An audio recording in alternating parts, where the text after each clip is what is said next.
And I think we're all aware, that of course there's always been various times of famine and challenges with food, and then at this time there's probably 500 million, maybe more, that are live in hunger. Basically, they just don't have enough food. So it's a pretty big percentage, really. Um, and then so we have to wonder, have to ask the question, why why has this been the status? This is like, is this beyond human possibility to solve this problem? Right? I mean, really, it's about our day-to-day food. My goodness, if there's anything, that we should apply ourselves to, it's to if this is something that can be solved, why would this be allowed, right, to persist over thousands of years, even? So, as I looked into it, I realized that uh, the way that we have grown, so we grow accustomed, we grow kind of conditioned to think about food in a certain way. And what I found is really, doing the just reviewing, researching, looking at historical, issues with the food, is that food is weaponized. We're not dealing with food as a human issue. We're dealing with food as a social structure um, that is designed to produce a certain order, you know, and so and what's the most critical aspect of that is food became to be valued for shelf life. How long does the food last? How long will it last? That became the question, and that became a question because of a warfare economy, a warfare civilization, and there's only one kind of food that serves the purpose of being weaponized, and that is grain. Grain. Grain is the food. Green Yeah. as a color green. No, grain. Grain. Grain. Yes, yes, Yeah. grain. Okay. Yes. So, and which ones? The wheat, the rice, the corn. And in fact, you look into culture, history, right across continents, right around the world, um, cultures that were not even in contact with each other, they all settled on a certain path, we could call it development, but it's also possible it's not really so much of a development, and in other words, a positive thing, you know, as it is just a successful strategy, Yeah. right? So maybe not so positive, but everybody says, well, the agricultural revolution is responsible for civilization. But is that actually true? And so how we look at this, then it influences everything we think about food, and all of our education, all of the way in which food is structured into society. So, um, so I looked at the issue of grain. Why is grain so dominant? And just to get an idea how dominant it is, right? That there's about 5 billion hectares of of food production in the world. 5 billion, and um, that is 5 billion. 5 billion is for all food, or 5 billion is for grain. worldwide, all food, or we could say all agriculture,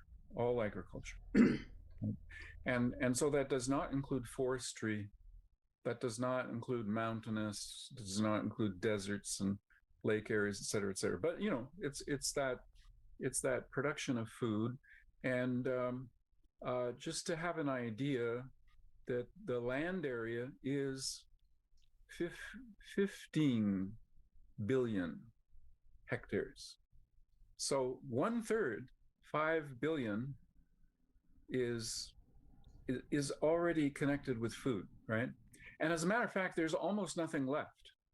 You might be able to add 1 billion more hectares in total, and then you would be out of land. No, in Africa and in South America. What that would be is the Sahel, where you have still forested areas, and of course into the Congo and the rainforests of the Amazon and some other forested areas. So basically, agricultural land is taken from woodland, from forest land. It's hard to reclaim other kinds of land, actually, very difficult. Sure. Let me quickly ask a question, Richard. Sorry.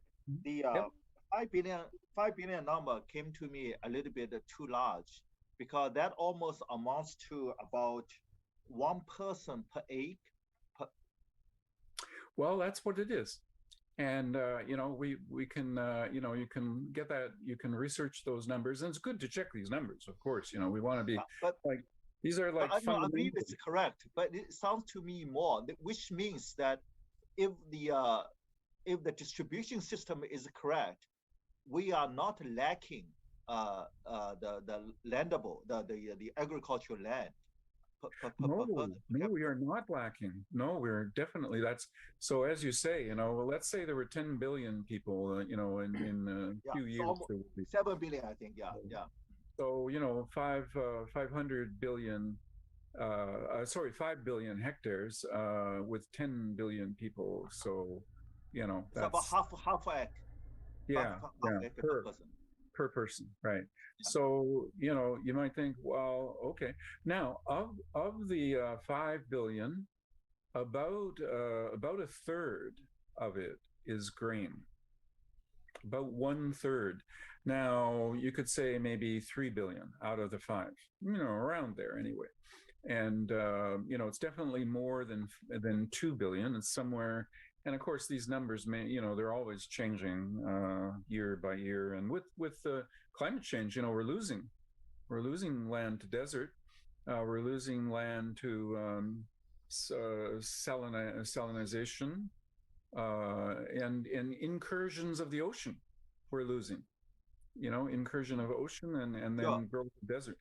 And then so when the global warming comes, the sea level may raise. So that trend may continue. Yeah, that is definitely like Bangladesh and many places, right, that are going to be. And sometimes you don't see that the sea is taken over the land, but the water table is becoming salty. The incursion of the ocean underneath the land, can salinate those water table, and then that's really difficult. So so we have all those kind of issues. Now the other like 3 billion, 2 to 3 billion hectare that is not grain, right? That's not in grain production, is basically livestock. It is pasture. It's grasslands. It's that kind of thing, and a lot of that land could be called rangeland, ranch land, which means it has very, very low productivity, because basically there's almost no vegetation, and to the extent that there is grazing, it could be sheep, and it also is it's moving from being grazed land to being desert land, to being exhausted, right? Not enough plant life there. So what about this over 9 billion hectares of grain, sort of thing? Why has the whole humanity focused on this thing? So I mentioned that it's because of warfare, right? And I call that weaponization of food. Yeah, it's a weaponization of the food. Now, many of the empires established this. The Roman Empire probably brought it to kind of apex. You know, what did they do? The word farming in its root source means taxation. Taxation. Interesting. Yeah. And what was the tax? It was grain. And why? Because grain has a long shelf life, decades.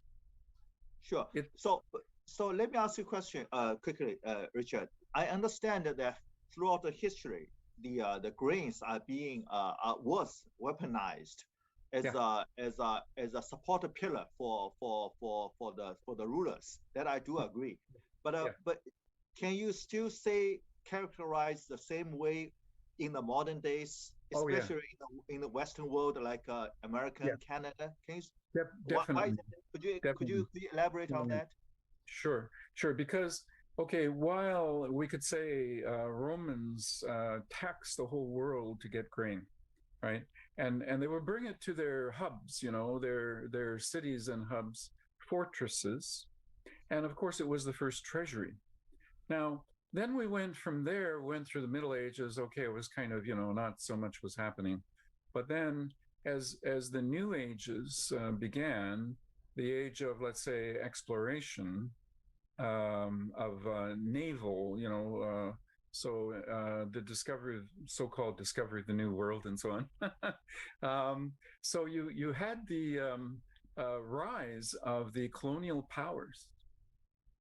And the colonial powers implemented a system even greater than any past system.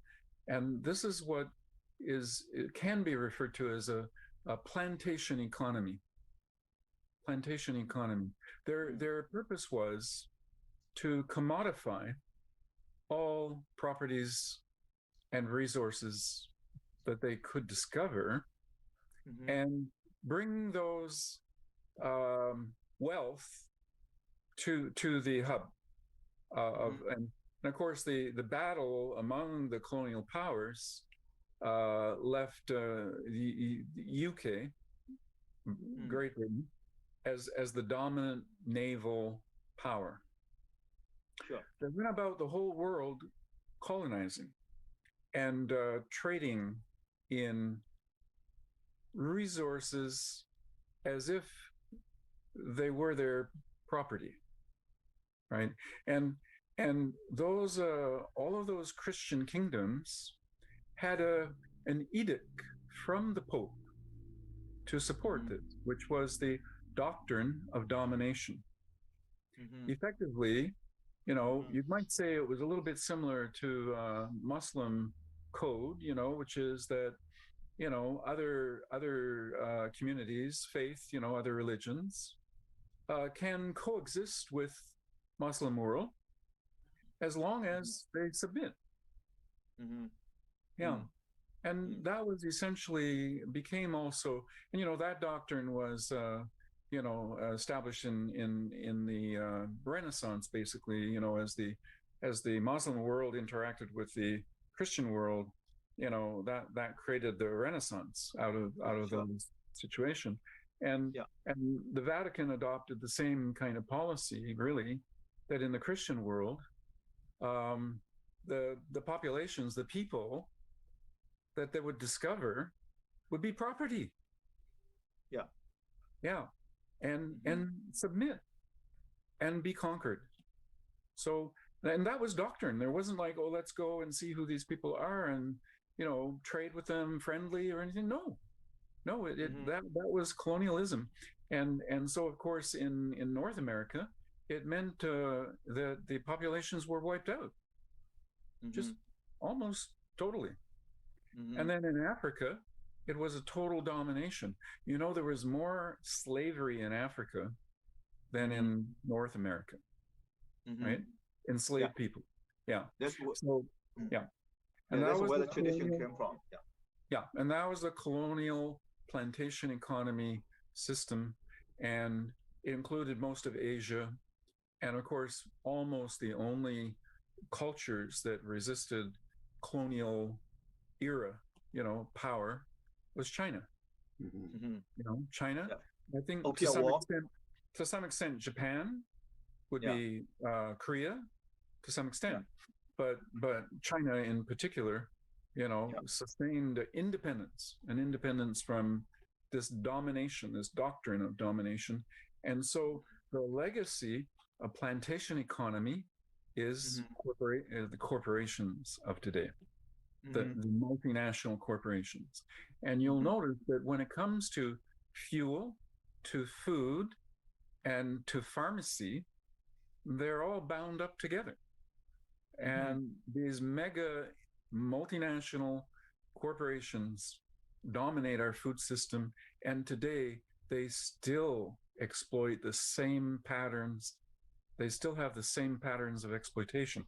And when the oil industry arose, became in the 30s, became strong, they adopted the same strategies of exploitation of the host countries where the resources are found, right?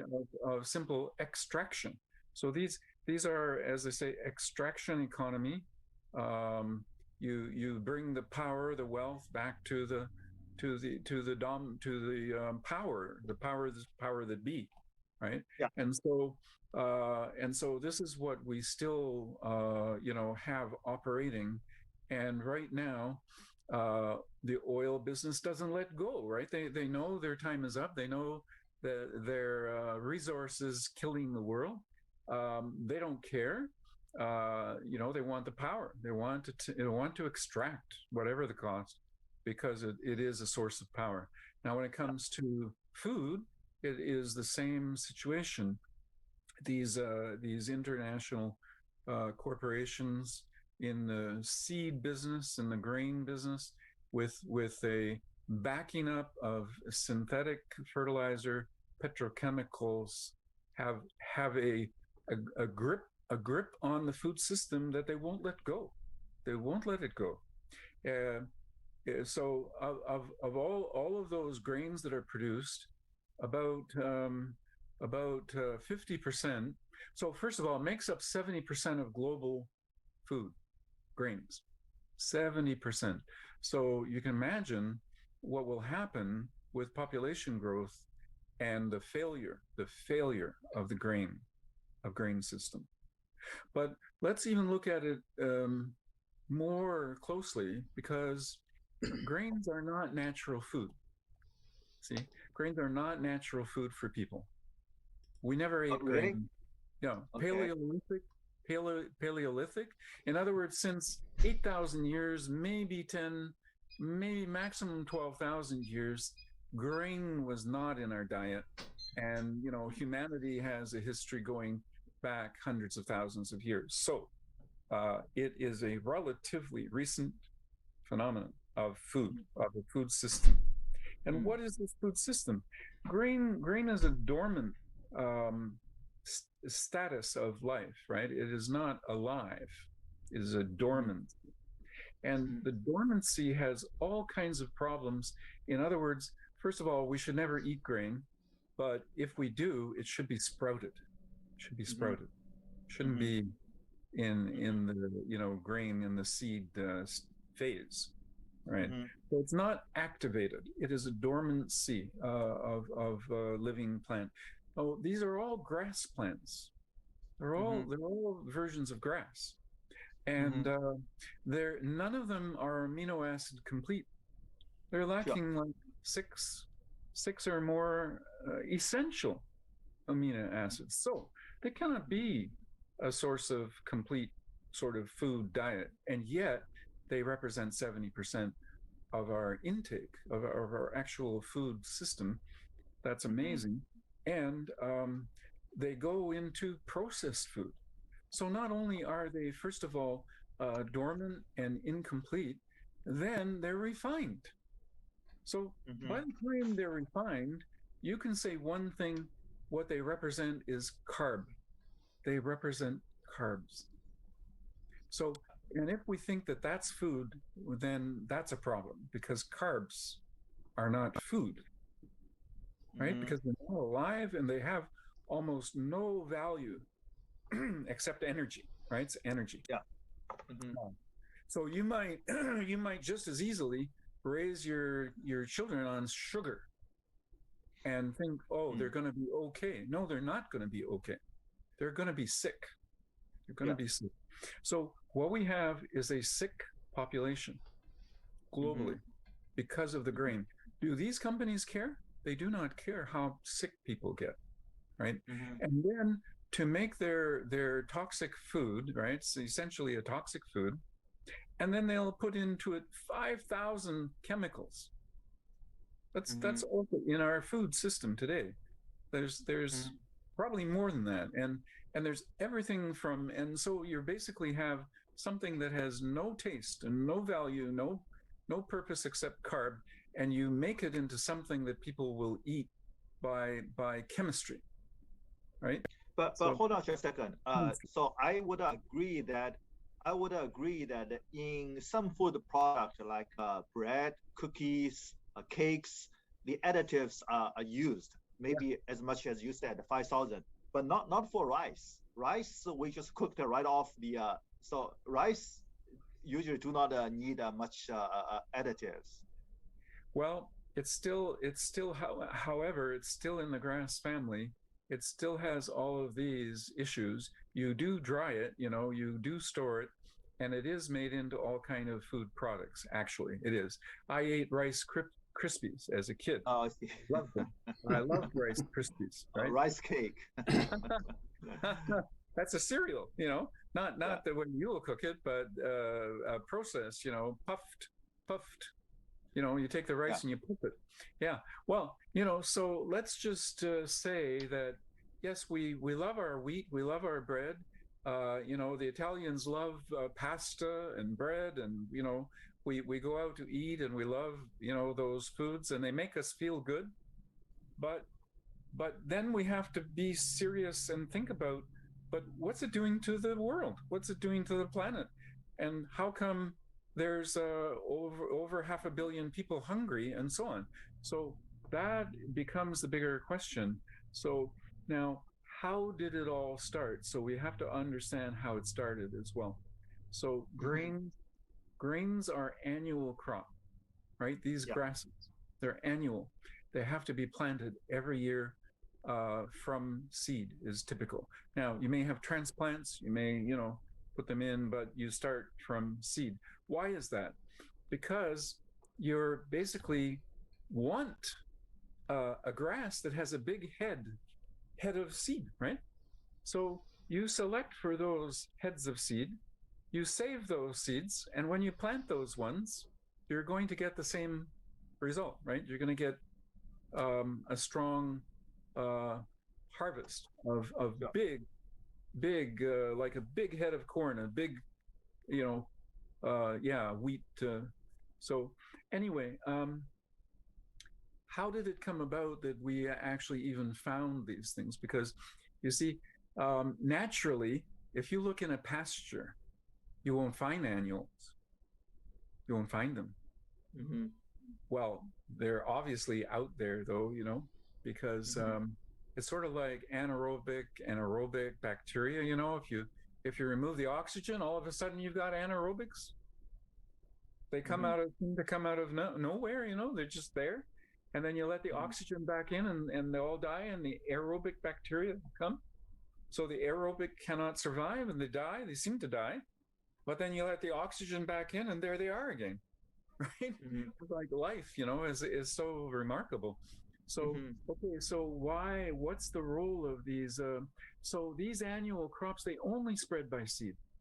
They spread only by seed. Most of the other grasses spread by root. Okay, by root and a little bit of seed. They'll have a small head, of seed, but not much. And they're spreading by root. Well, the perennial one, they're spreading by root.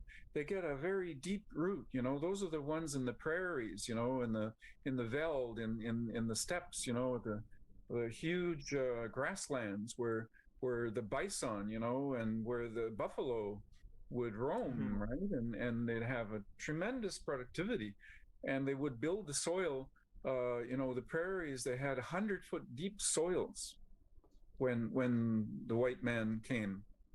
You mean in like the Midwest area, United States? Yes, tremendous depth, right? Because of these perennial grasses and the buffalo, the wild life, right, which was a huge numbers of animals, right, of creatures, was all so much extinction. So all these animals are gone, and then all these grasses are gone because they were destroyed. So how do you destroy these very strong, deep-rooted prairie grass? You burn them. You burn them. Only human beings can systematically burn the grassland. What's the purpose of burning the grassland? To let the annual crop in. Okay. That's the only way. The perennial grasses, they will overwhelm the annual grass. Okay. So you have to think of it this way: the annual grass is a shallow-rooted, weak plant that produces a big head of seed. And you know what it's meant to do is when there's a natural fire, they spread by seed, and they're healing the damage done. And so what human beings were doing is they would fire the grassland to get a new grass coming up that is tender, that is lush, and attract the herbivore, the deer, and all the animals, and it would go out to hunt them in this grassland. So that was, they would even burn the forests. They would burn the forests. There were extensive forests, and I had a friend who had this big history of forests of the world, going back 100,000 years or whatever, back to prehistory, and to see and analyze geologically and from evidence and see what's the history of the forest. So I think I remember there were probably, they said, 9 to maybe 12 trillion trees originally. And now there's probably 6 or less, probably less. And so humanity is the cause, right? All of that change of the tree forest, the forestation of the world, happened because of what we call civilization. Yeah. Did a human being ever, at one period of time, eat grass as their main source of food? No, never. Never. So we started by eating fruits, then transit into grains. Yes, fruits and roots, and all kinds of leaves and plants, but not grain. So but that brings the question: is that the choice of grain, was it by choice or was it by instinction? Oh no, it was very much by choice. So so what happened was when they would fire the grassland and even the forest, right, to establish meadows in the forest, and tribal people did this, and the history of this is documented by geological records. As the forested areas diminished, the human population would grow, and that was the beginning. So they say the human beings, we moved into the savanna, the grassland, right, to thrive. Well, you could say that, but you could also say we created the grassland because we learned to control fire. So we fired the forest, we created meadows, we tended to extend the meadows, extend the grassland, and that was the happy hunting ground. And it's a beautiful thing. And it's not saying that that's effectively damaging to the ecology, right? That was like thriving. That was maybe that's a natural way for human beings. But when they would fire the grassland successively, year after year after year, they would find more and more annual grasses, annual. And then they would notice they had big head of grain.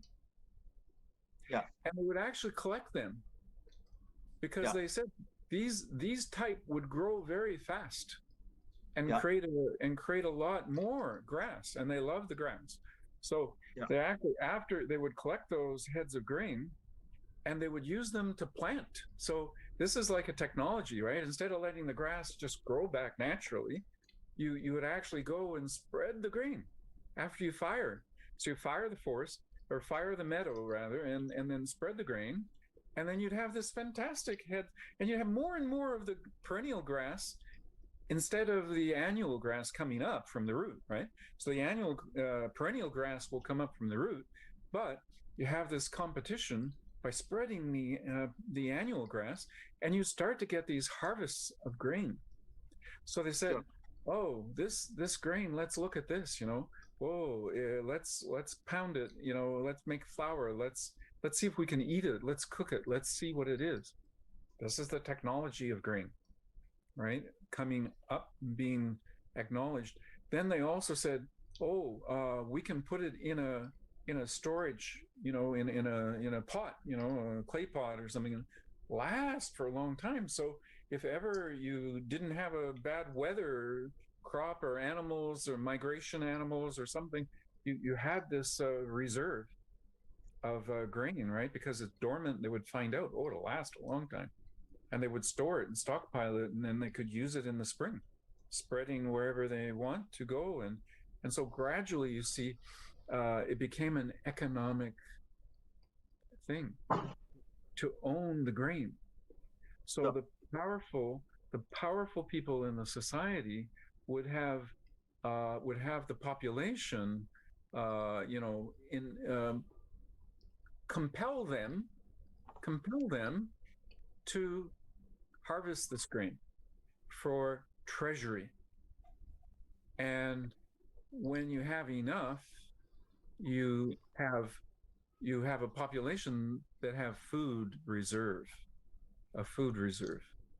Yeah, I think that makes a lot of sense, because the life cycle of grain, with its spreading, harvest, store, and distribution, can all be controlled.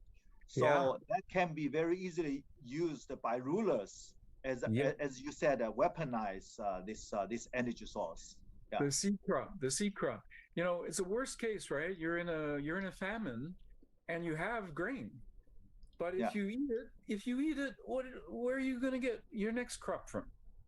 Yeah. So you have to preserve your seed crop. Now, if the ruler takes all the crop and says, no, you don't hold any. Now the population are so depending on the ruler to give them the capacity to grow their food. Sure, that all makes sense.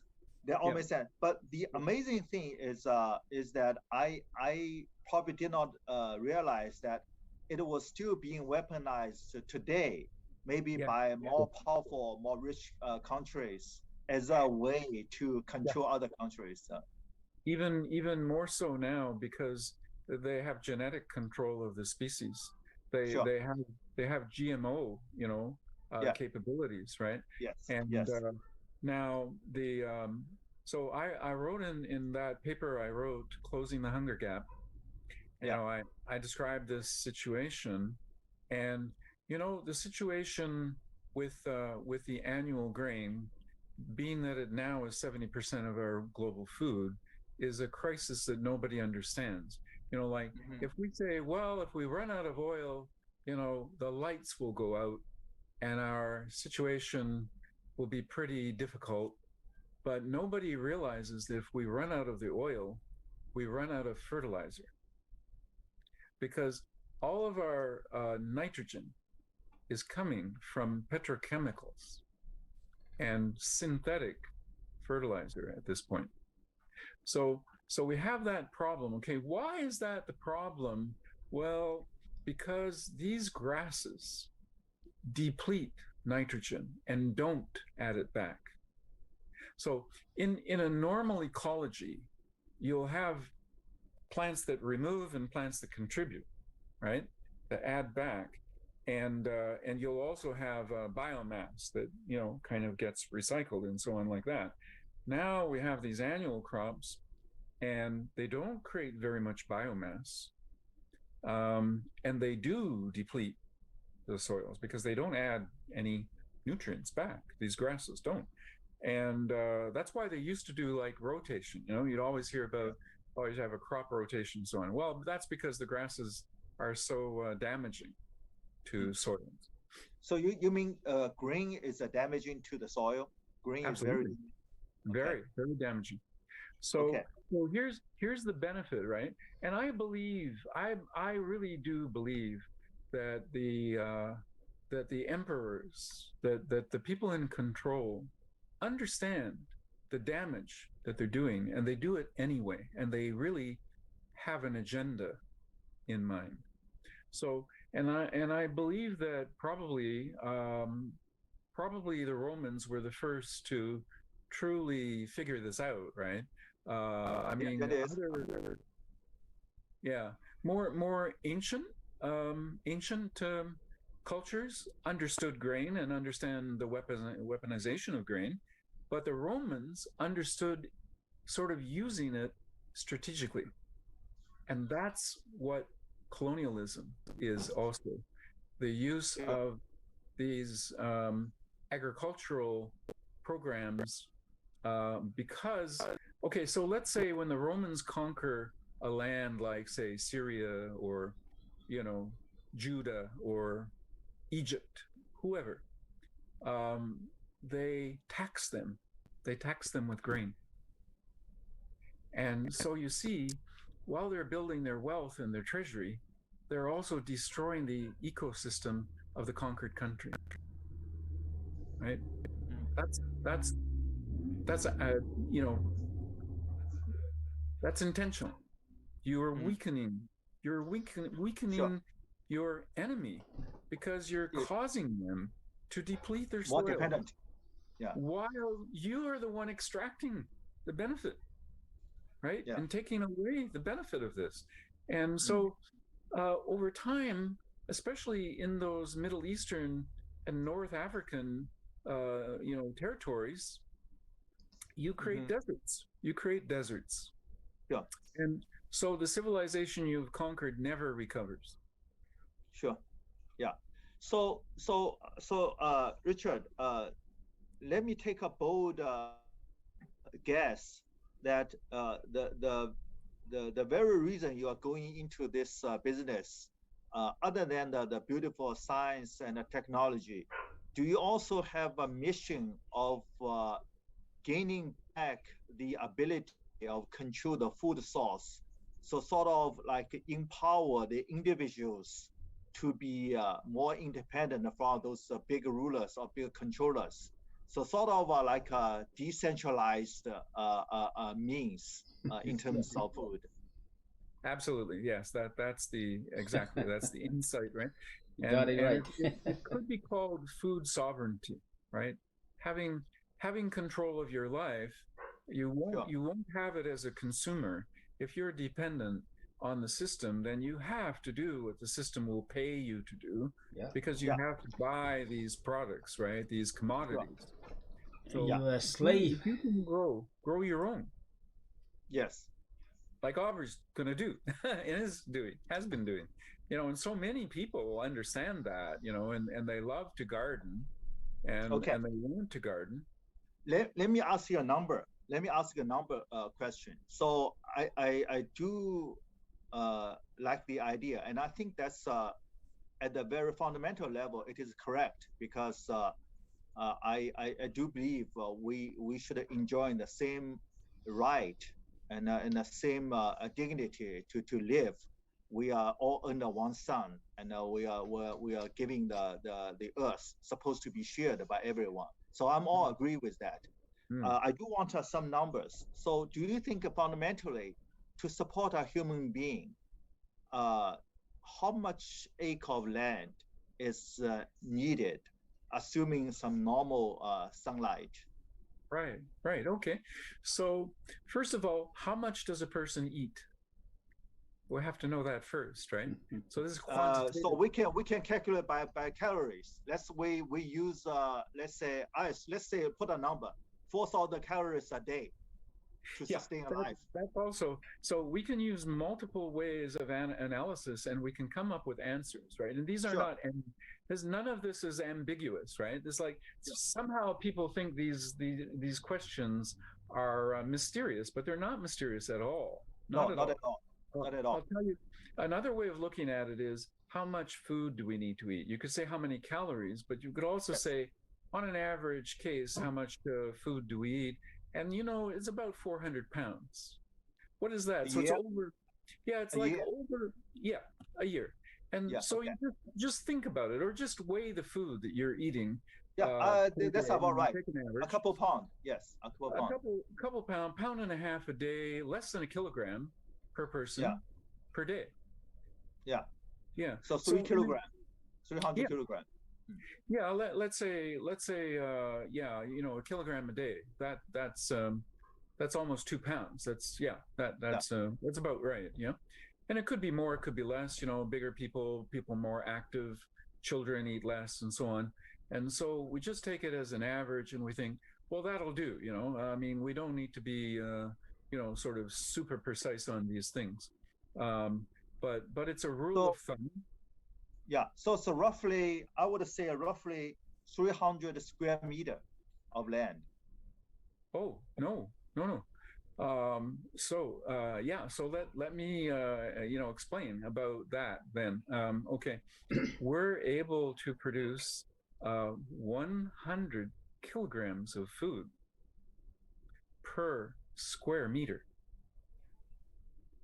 Okay, hold on just a second. 100 kilogram of food per square meter per year. Okay, I do know that the yield from the farmland in China in terms of rice is about. I can give you that number. Okay, just a second. Yeah.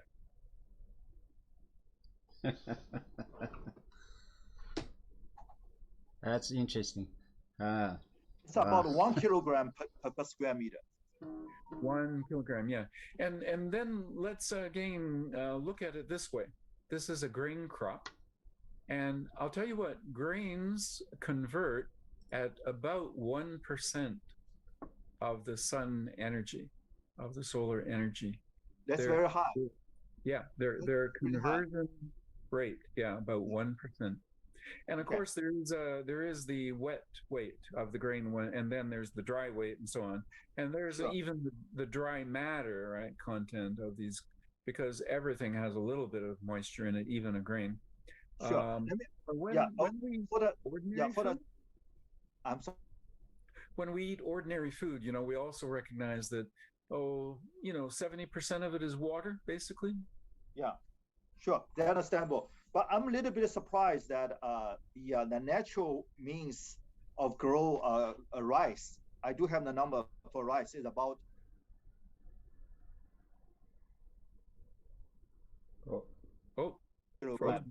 First question is that how many harvests per year? Okay, so now we have to say, okay, what's this replacement system, right, for the grain? And one of the first things is that it's continuous. So there isn't sort of a harvest day or a season. Okay, the number I just gave you is a per harvest. Yes, per harvest. One cycle. Yes. True. Yeah. So in your case, I understand. So you continuously grow, pick and grow. Yeah. Right. That's right. And you know, generally speaking, of course, we're not going to grow grain. So you know, like there are places where you do get 2 harvests of rice, and then even they look for 3 sometimes. Yes. And you know, special varieties as well. So you know, we're all, you know, I know that the agricultural you know, community is always trying, you know, to get a better you know, outcome with these crops, but per crop it's still very low efficiency in terms of conversion. Yeah, you see, wow, see, when good mind gather together, you know, we discuss big issues, right? This That's is very big interesting issues. because Yeah. yeah, some of the things we did not think in details, but once he put in the number, that's quite amazing. That's right. Yeah, There's a lot of indeed. potential. So Yeah, we need to do it, scientifically, just to get the big picture and analyze, see why we somehow, going away from the right path, right? yes. Yeah, that's why. See, it's what we're doing is critical, That's why what we're doing is hard, because it's against the common trend. But the common trend is not the right trend. True. But yeah, I can see there's a lot of efforts, a lot of work needs to be done Oh yeah, to make this happen. that's right. That's why it's a whole. It's not just one thing. It's not just greenhouse. It attached to many things. It's a Yeah. we if we need to have a change, we gotta change. Radically. Whether it's gonna change. You know, the paradigm change. Right. It's a Yeah. Good. So we can do this by example. That's right. To lead by examples. Yeah, that's right. I mean, then we can say, hey, here's example showing a new Exactly. way. Here's another example showing a new way. You see, this is all coming from the new way. New way is a better way, right? Because people never really jump out from the entire thing and then think globally, right? This is a big thing. Yeah. Yeah. Yeah. Okay. Great. Oh, anyway. Go ahead, Jane, Richard. Jane, just give me 1 second. Let me get some water. Yeah, Okay, sure. back. Yeah, sure. Okay. Yeah, interesting. You see? Yeah, very interesting. We have to think on the big picture to Yes, get the big picture right. Then do the right thing. Then coming back, right? Coming to the detail. Otherwise, we'll lose, right, the big picture. Yeah. And like this issue about the quantity of the food. Yeah. It's something that needs validation by just the facts, right? When we operate and we're harvesting, and we weigh, we actually quantify, and I've done this before, other people have done it before, but what we don't see is